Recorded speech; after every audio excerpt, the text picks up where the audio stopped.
ہاں غلام تھے بیچارے یا نوجوان تھے. نوجوانوں پر بزرگوں کو خود ہی حق حاصل ہوتا ہے، جو چاہے کرے. اور غلام تو ملکیت ہوتا ہے، زندہ ذبح کر دے تبھی کوئی پوچھنے والا نہیں. تو جو بیت رہی تھی بلال پر، ابو فقیہ پر، زنیرہ پر، جو ان پر بیت رہی تھی، جو خباب پر بیت رہی تھی، جس طرح ہلاک کیا گیا ہے حضرت سمیہ کو، حضرت یاسر کو، یہ ساری تکلیفیں انہیں بھی تھی. لیکن کیا اس کا یہ بالواسطہ ایذا محمد کے لیے نہیں تھا صلی اللہ علیہ وسلم. آپ کے ساتھی آپ کی جانثار ہیں، لیکن آپ ان سے بھی کیا کہیں، فصبروا فصبروا فصبروا. جب ابو جہل بدترین ٹارچر کر رہا تھا حضرت سمیہ اور حضرت یاسر کو رضی اللہ تعالی عنہما، آپ کے علم میں ہے کیسی کیسی ٹارچر کی ہے. جوان بیٹے کو باندھ دیا ایک ستون کے ساتھ، اس کی نگاہوں کے سامنے برہنہ کیا ہے ماں کو.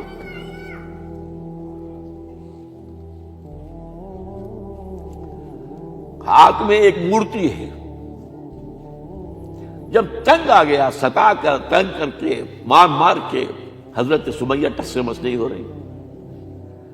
کہتا ہے تم ایک دفعہ کہہ دو سمیہ کہ ہاں اس مورتی میں بھی کچھ ہے، میں تمہیں چھوڑ دوں گا. انہوں نے تھوک دیا، برچھا مارا ہے شرمگاہ کے اندر.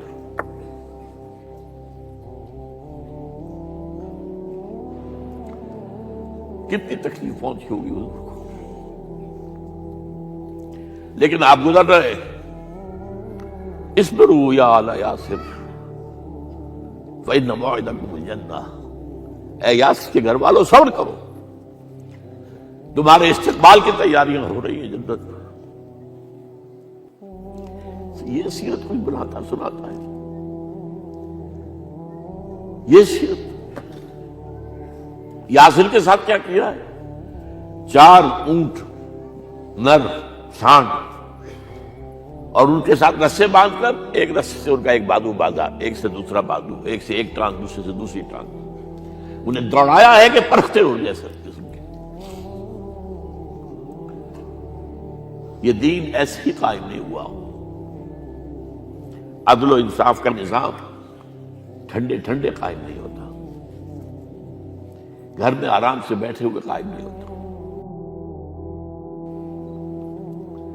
اور سنیے، 3 برس شیب بنی ہاشم کے تو قید ہے، 3 برس. اور یہاں کی قید پر قیاس نہ کریں. یہاں تو جیل میں کھانے کو ملتا ہے، راشن ملتا ہے، جیسا بھی ملتا تو ہے نا. اور لیڈروں کے لیے تو class A class B class ہے. اب تو ان کا تو لیڈر تو لوگ جب آتے ہیں جیل کاٹ کر معلوم ہوتا ہے کہ شاید کسی صحت افزا مقام سے تشریف لا رہے ہیں. وہاں کیا تھا؟ Total boycott.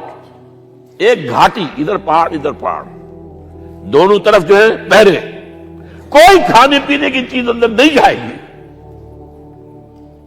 اور پورا خاندان بنی ہاشم، وہ بھی کہ جو ایمان نہیں لائے، وہ قبائلی زندگی تھی نا. بنو ہاشم چونکہ حضور کو پشت پناہی چھوڑنے کو تیار نہیں ہوئے، ابو طالب نے آخری وقت تک بھی ساتھ نہیں چھوڑا.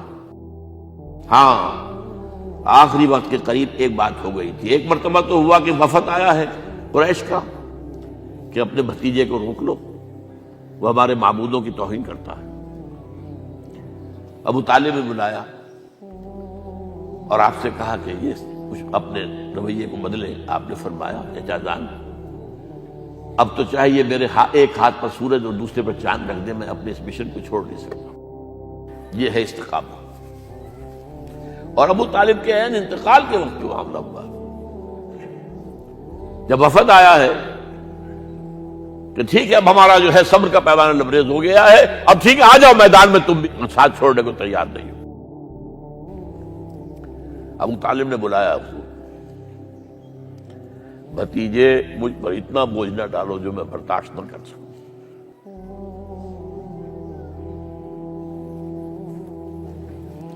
حضور کی آنکھوں میں آنسو آ گئے. چچا جان اب تو یا یہ بات بری ہوگی یا میں اپنے آپ کو ختم کر دوں، اسی میں ختم ہو جاؤں. بہرحال شیب بنی ہاشم میں 3 برس اس حال میں گزرے ہیں ٹوٹل بائیکاٹ، کوئی کھانے پینے کی نہیں۔ کچھ لوگ تھے شریف النفس، مثلا حکیم بن حزام تھے رضی اللہ تعالیٰ، اور بعد میں ایمان لے آئے۔ حضرت خدیجہ کے وہ رشتہ دار تھے، وہ پہاڑ پر چڑھ کر ایک طرف سے رات کی تاریکی میں، دونوں دروازے تو بند ہیں، پہاڑ پر چڑھ کر چوٹی سے نیچے اتر کر کوئی چیزیں کھانے پینے کی دے آئے تو دے آئے، بس صلی اللہ علیہ وسلم۔ کوئی اور ایک آدھ ہوگا ایسا۔ یہاں تک نوبت آئی ہے کہ بنی ہاشم کے یہ پھول جیسے بچے معصوم بھوک سے بلبلا رہے ہیں، اور اس کے سوا کچھ نہیں ہے کہ سوکھے چمڑے ابال کر اس کا پانی ان کے حلق میں ٹپکا دیا جائے۔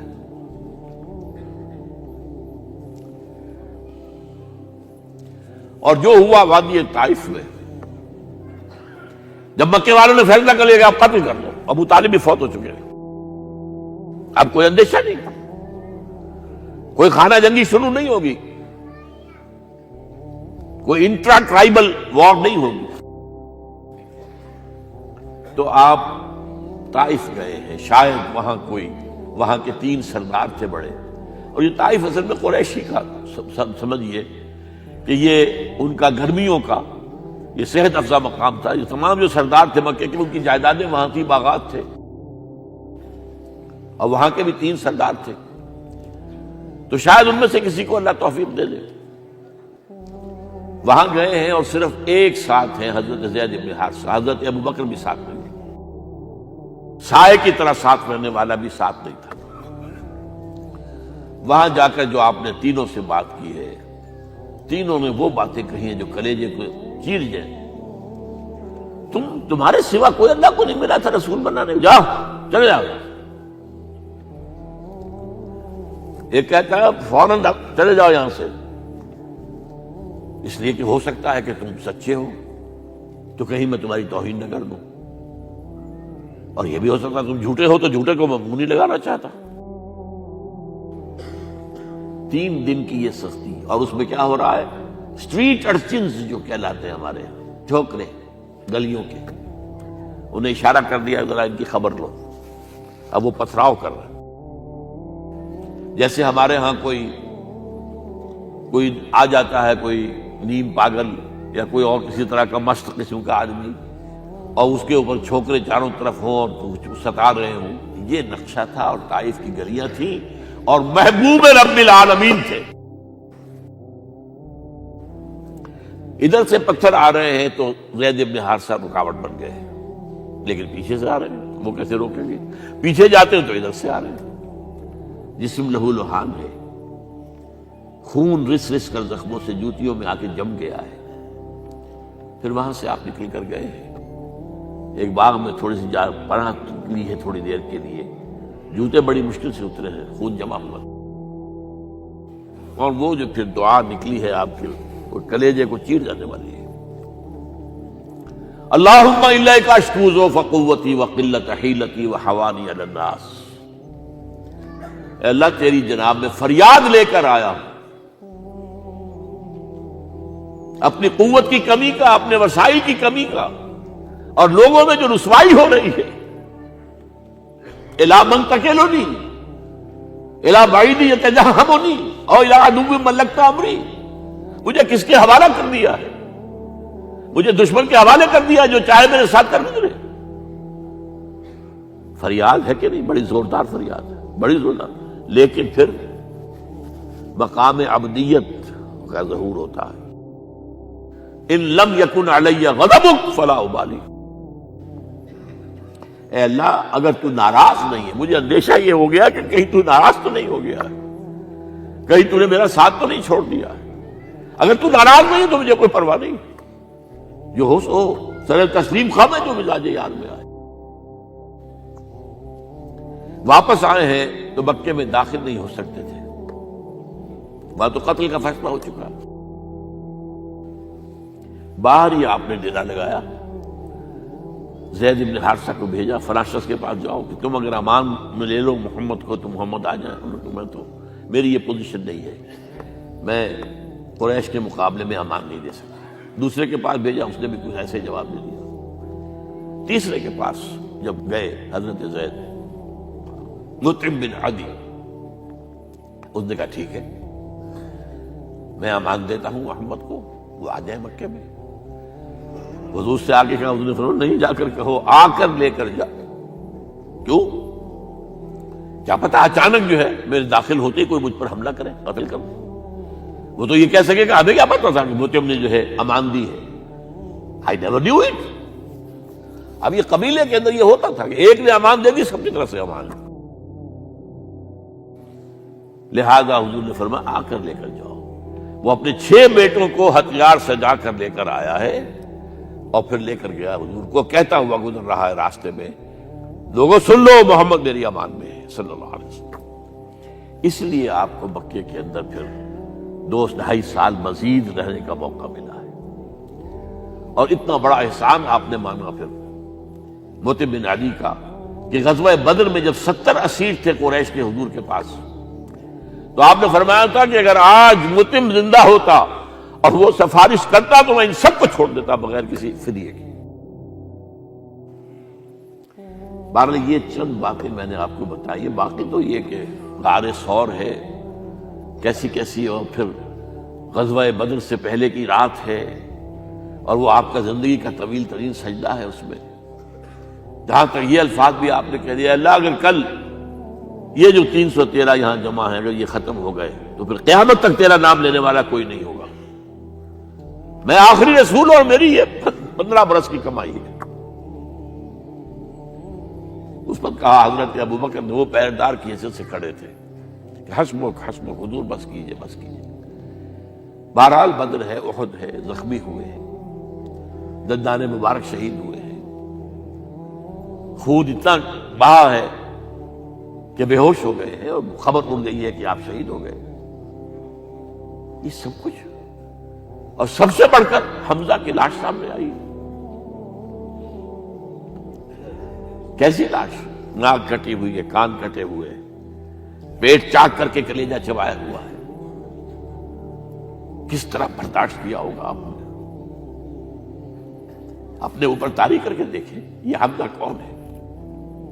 چچا ہے، دودھ شریک بھائی ہے، خالہ داد بھائی ہے، ساتھ کا کھیلا ہوا ہمجولی ہے، اور اس کی لاش ہے۔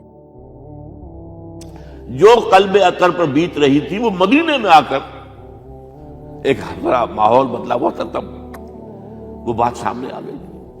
جب آپ مدینے واپس تشریف لائے ہیں تو ظاہر بات ہے کہ زیادہ انصار کے لوگ تھے جو شہید ہوئے تھے۔ بدر میں مہاجرین تو میرے خیال ہے 1/4 تھے نمبر کے اندر، 3/4 تو انصاری تھے۔ اسی طریقے سے احد کے اندر معاملہ ہے، تو مختلف گھروں سے عورتوں کے بین کرنے کی آوازیں آ رہی تھی، اس لیے کہ اس وقت تک بین کرنا حرام نہیں قرار دیا گیا تھا، ممنوع نہیں تھا۔ آوازیں سن کر حضور کی زبان مبارک سے نکل گیا، اما حمزہ تو فلا بواکی لہو، ہائے حمزہ کے لیے تو کوئی رونے والی بھی نہیں ہے۔